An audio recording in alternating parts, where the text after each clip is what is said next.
De uma forma bem conveniente, o roteiro preparou um Pokémon muito interessante para Sango. Eu acho que desde o começo a gente percebeu que a Sango só havia revelado um Pokémon.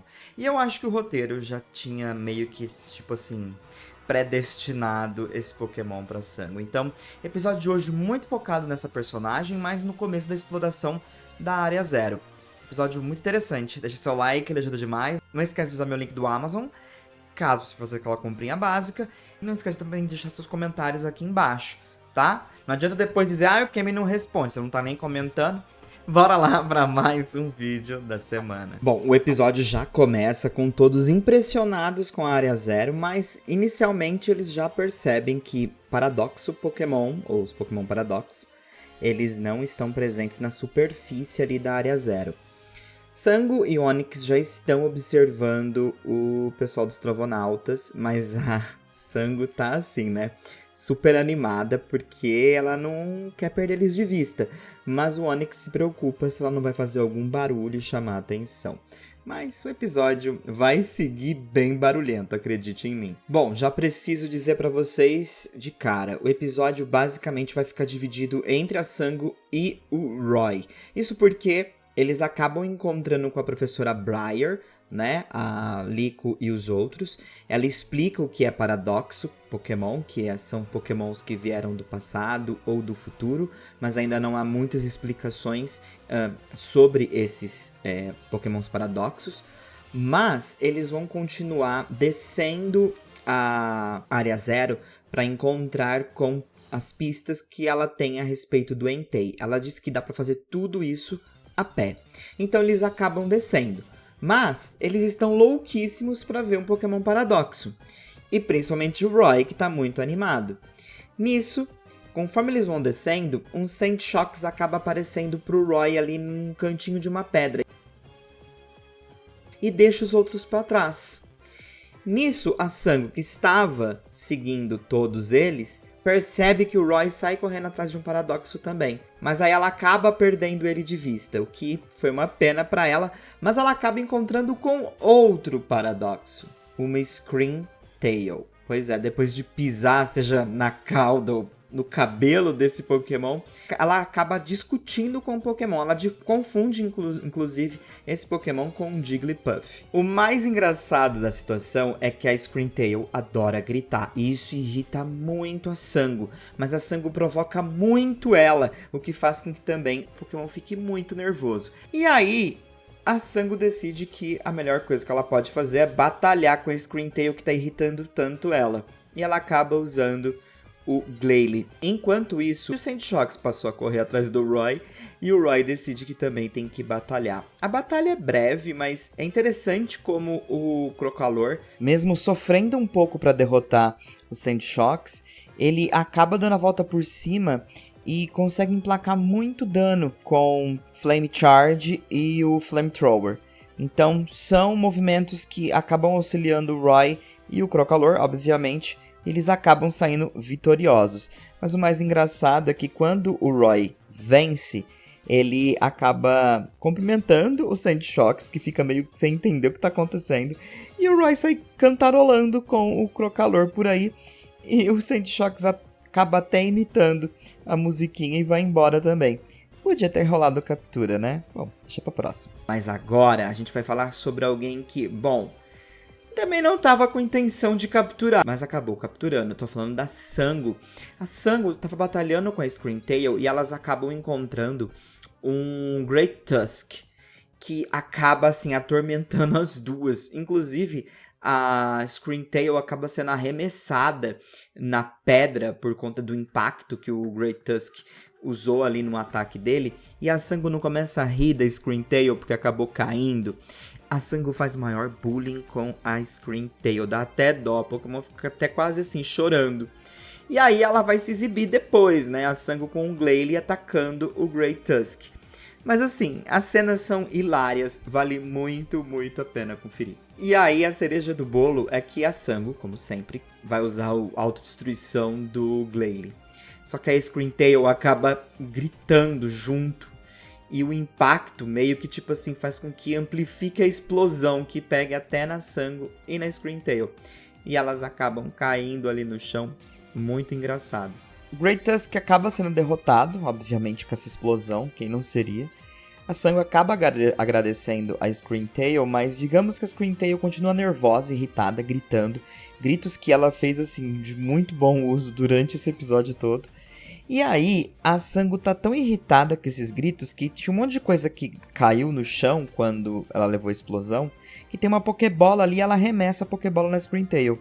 Ela não acaba capturando o Pokémon, nem ela acredita. Aí não teve jeito, né? A Sango conquista aí a captura no Screamtail. É muito engraçado depois que ela acaba liberando, né, o Screamtail fora da Pokébola pra poder se comunicar com ele, mas o Pokémon não para de gritar.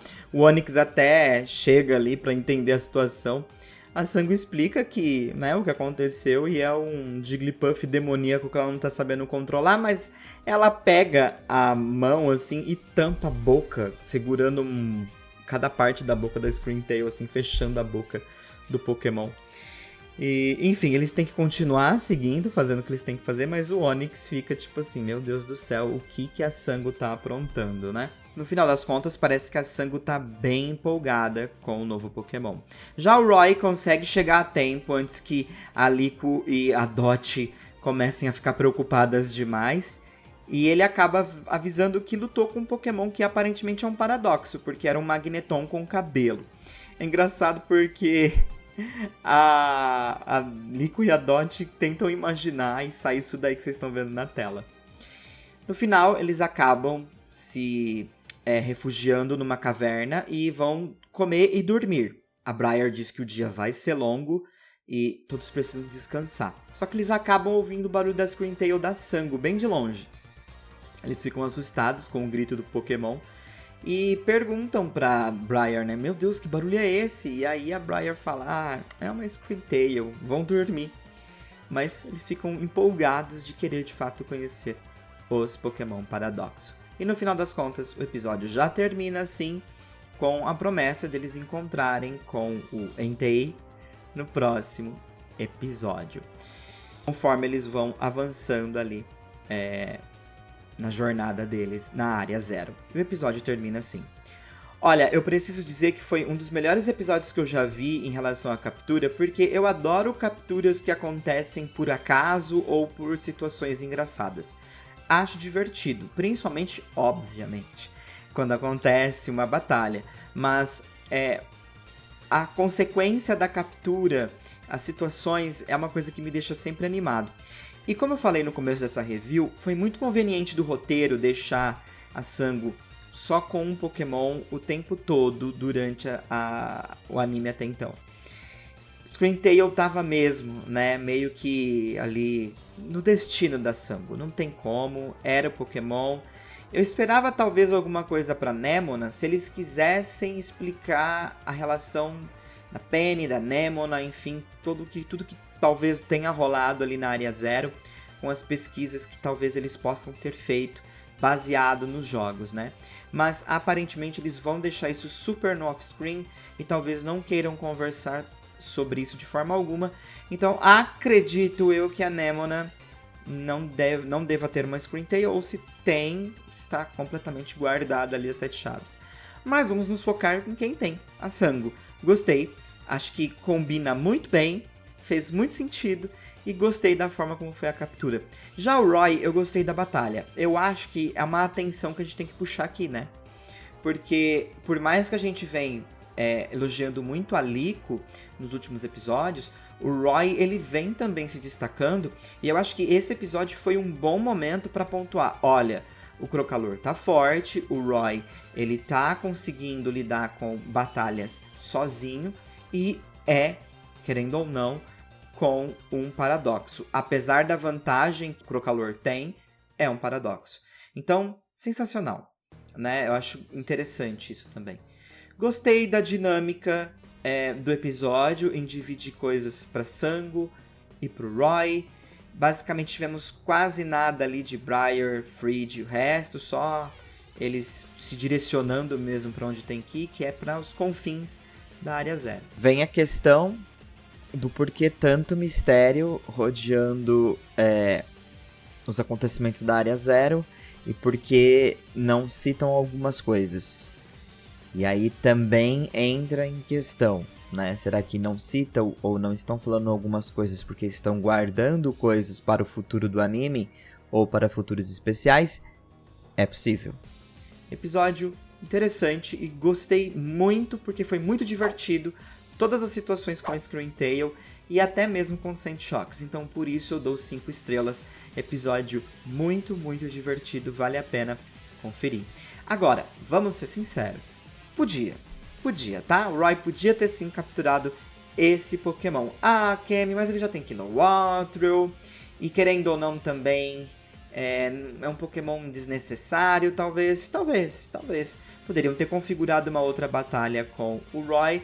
Mas não importa, eu acho que poderia, sabe? Eu sei que vai ficar meio lá no off-screen, a gente vai ficar reclamando igual reclamando com o Kilowattrel. Mas no final das contas, eu acho divertido capturas. Não muda nada na narrativa do anime, mas eu gosto do elemento captura para os personagens que eu gosto. Então, é sobre isso. E pra mim tá super tudo bem.